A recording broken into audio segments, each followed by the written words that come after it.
इस क्लास में RRB NTPC का जो एग्ज़ाम हुआ है 2025 का 6 जून की सेकंड शिफ्ट में टोटल 40 क्वेश्चन पूछे गए थे जीके के, उनके बारे में डिस्कशन करेंगे। अगर इसकी पीडीएफ आपको डाउनलोड करनी है तो टेलीग्राम चैनल से आप जाके फ्री में डाउनलोड कर सकते हैं। पहला जो क्वेश्चन पूछा गया था इसमें, और दोनों जो ये क्लास है बाईलिंगुअल में रहने वाली है, इंग्लिश और हिंदी दोनों में। पहला क्वेश्चन था, वही नीचे हो जा। पहला क्वेश्चन था, दिल्ली की मुख्यमंत्री रेखा गुप्ता किस विधानसभा क्षेत्र से चुनाव लड़ी थी? From which assembly constituency did Delhi chief minister जो Rekha Gupta contest the election? तो शालीमार बाग निर्वाचन क्षेत्र से लड़ी थी ये। 20 फरवरी 2025 से दिल्ली की 9वीं मुख्यमंत्री के रूप में सेवारत हैं। सुषमा स्वराज, शीला दीक्षित और अतिशी जो मार्लेना के बाद वह इस पद को संभालने वाली चौथी महिलाएं हैं। इसी को ये इंग्लिश में लिखा हुआ है नीचे। क्वेश्चन नंबर सेकंड में पूछा गया था, कांग्रेस का दिसंबर 1929 का अधिवेशन जिसमें पूर्ण स्वराज का प्रस्ताव पारित किया गया था, इसकी अध्यक्षता किसके द्वारा की गई थी? तो दिसंबर 1929 सेशन ऑफ कांग्रेस जिसमें रिजोल्यूशन पास किया गया था पूर्ण स्वराज का। पूर्ण स्वराज का मतलब होता है कंप्लीट सेल्फ रूल होगा। Was passed, who presided over it? तो इस मेनली मतलब इसमें इतना ही पूछा है कि 1929 का जो अधिवेशन था उसके अध्यक्ष कौन थे।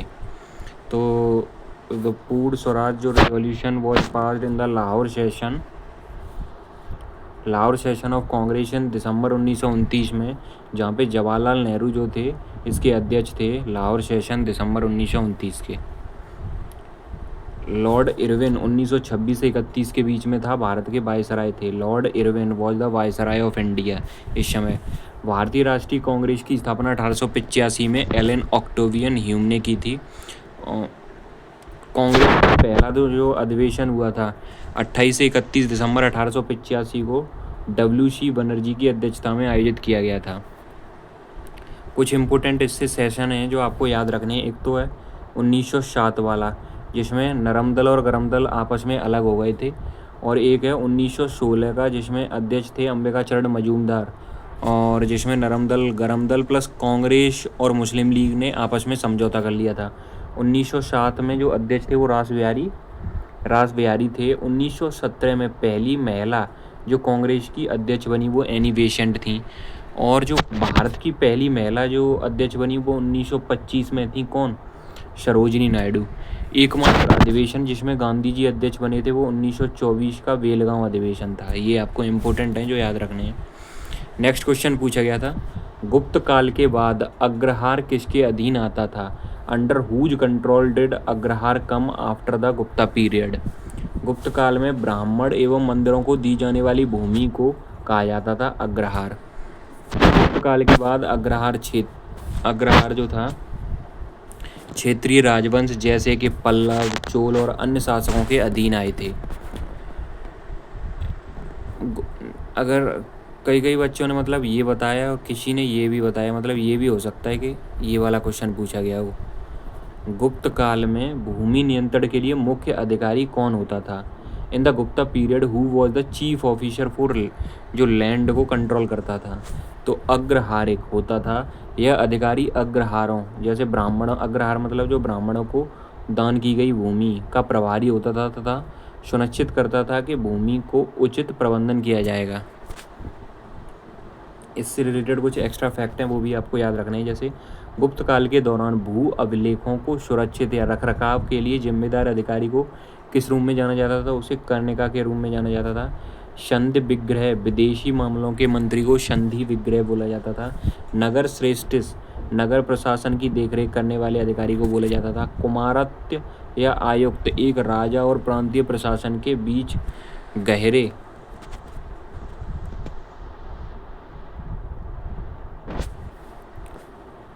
जो डीप कनेक्शन बनाता था। कुमारत्य और जो आयुक्त होते थे डीप कनेक्शन बनाते थे between a king and provincial administration के बीच में। नेक्स्ट क्वेश्चन पूछा गया था, who is the present chairman of ISRO? पहले तो जो इसरो के इससे पहले जो थे एस सोमनाथ थे, अभी कौन है? वी नारायणन, जो कि 11वें अध्यक्ष बने हैं। और इसरो की जो स्थापना की गई थी 15 अगस्त 1969 में की गई थी। ये भी आपको याद रखना है। नेक्स्ट क्वेश्चन पूछा गया था, who is the present controller and auditor general of India. Bharat के वर्तमान नियंत्रक एवं महालेखा परीक्षक कौन है? के संजय मूर्ति हैं 15वें नंबर के। और जो कैग से रिलेटेड आर्टिकल हैं वो 148 से 151 के बीच में आते हैं। नेक्स्ट क्वेश्चन पूछा गया था 2014 की कौन सी योजना है जो निवेश विनिर्माण स्किल से संबंधित है? Which scheme of 2014 is related to investment manufacturing skill. तो मेक इन इंडिया जो पहल थी 25 सितंबर 2014 को शुरू की गई थी, जिसका उद्देश्य था निवेश को सुविधाजनक बनाना, नवाचार को बढ़ावा देना, सर्वश्रेष्ठ विनिर्माण बुनियादी ढांचे का निर्माण करना, व्यापार करना आसान बनाना और कौशल विकास को बढ़ावा देना था। अगर इंग्लिश में पढ़ोगे तो the make in India initiative जो लॉन्च किया गया था सितंबर 25, 2014 को विद द ऑब्जेक्टिव था फैसिलिटेटिंग इन्वेस्टमेंट को मतलब ईजी करना, एंड फॉस्टरिंग स्ट्रॉन्ग बनाना इनोवेशन को, building west in a class manufacturing infrastructure, making easier करना बिजनेस करना, and promoting skill development. Next question पूछा गया था प्रधानमंत्री नरेंद्र मोदी 43 साल में किस खाड़ी देश की यात्रा करने वाले पहले भारतीय पीएम बन गए थे? Prime minister Narendra Modi become the first Indian prime minister to visit which Gulf country in 43 years. तो कुवैत कंट्री का इन्होंने अभी दौरा किया था। स्वदेशी आंदोलन कब शुरू किया गया था? When did the Swadeshi movement started. स्वदेशी आंदोलन 7 अगस्त 1905 को बंगाल के कलकत्ता के टाउन हॉल में घोषित किया गया था। The Swadeshi movement was declared 7 August 1905 at the Calcutta town in Bengal. जब भारत के तत्कालीन जो वायसराय थे वो लॉर्ड कर्जन थे, जुलाई 1905 में बंगाल के विभाजन की घोषणा की, एंड स्वदेशी आंदोलन की शुरुआत 1905 में बंगाल विभाजन के विरोध में ही शुरू की गई थी। और जो बंगाल विभाजन था उसे रद्द कर दिया गया था कब? 1911 में। ये भी आपको याद रखना है।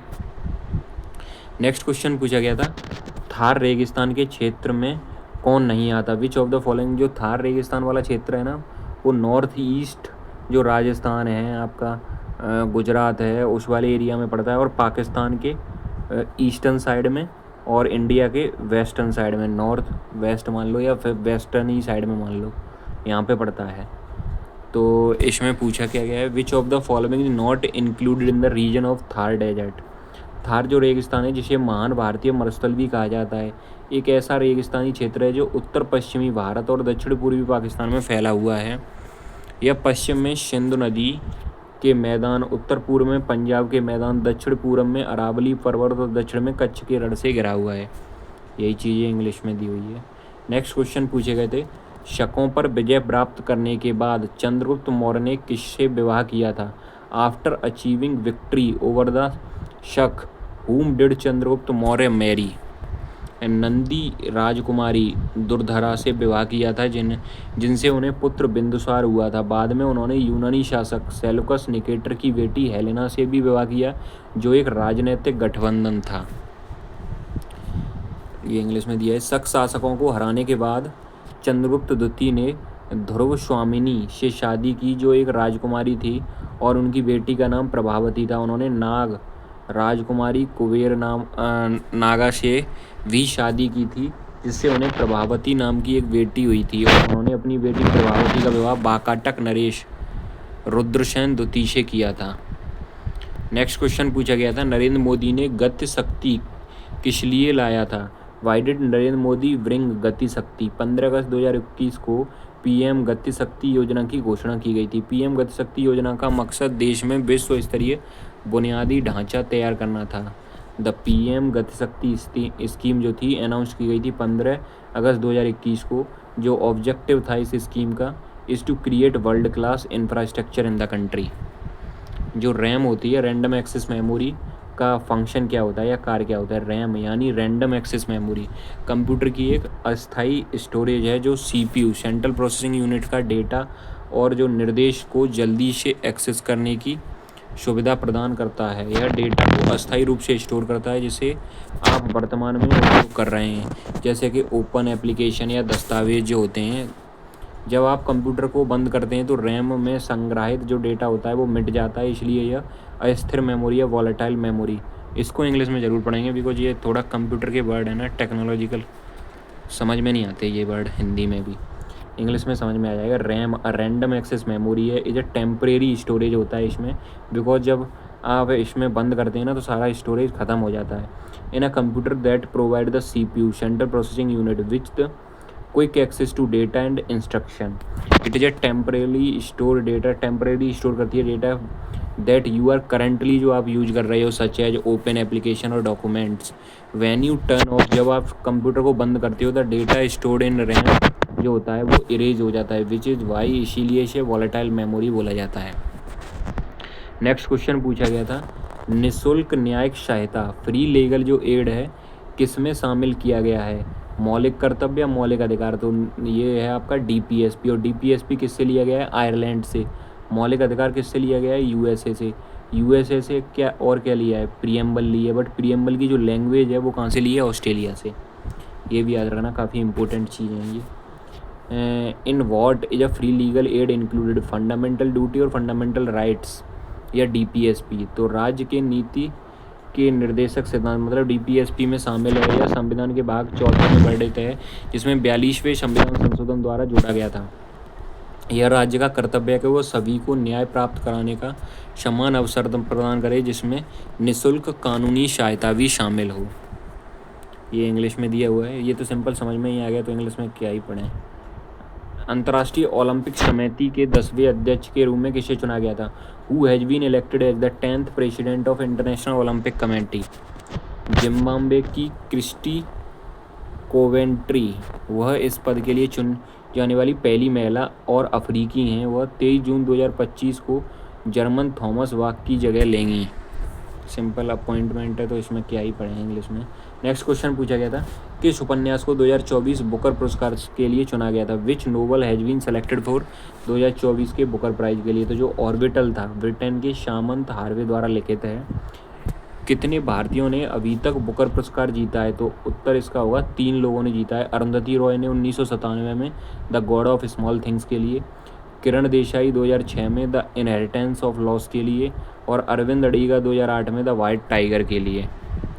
नेक्स्ट क्वेश्चन पूछा गया था, जो वाक्फ विल में क्या परिवर्तन किया गया है? What change have been made in the Waqf bill? Waqf bill बोला जाएगा, यही बोला जाता होगा, प्रोनाउंसिएशन गलत हो सकता है। वक्फ जो संशोधन विधेयक है 2000